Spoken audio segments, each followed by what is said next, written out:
It's scary for Clarksville. Anything that happens to the post makes Clarksville people nervous.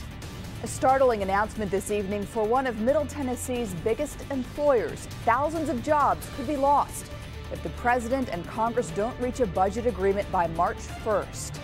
Good evening, I'm Samantha Fisher. And I'm Bob Mueller. The Secretary of Defense says if the two sides don't reach an agreement, thousands of jobs at Fort Campbell and the surrounding area could be eliminated. News 2's Joseph Pleasant reports from Clarksville. At Don Pancho Mexican restaurant, getting a minute with owner Don Pancho himself is tough. He's busy with a restaurant full of customers. When you take care of your customer and nice and friendly, you feel good and family, everybody is here, you know. This is one of two locations in Fort Campbell. Both are popular spots for military families. At Realty Title, Stephen Richardson doesn't sell food. He deals in buying and selling houses. He's a closing attorney. Business is good here as well. This time last year, I wasn't necessarily saying twiddling my thumbs, but it was slow. This year, I've got to get help up here just to get through. That's why Tuesday's announcement from Defense Secretary Leon Panetta troubles them.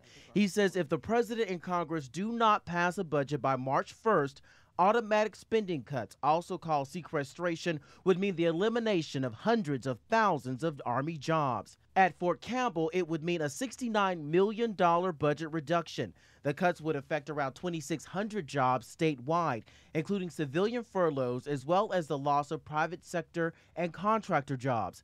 A shock to the market, these businessmen say will have ripple effects that could hurt them. My job depends on people buying and selling.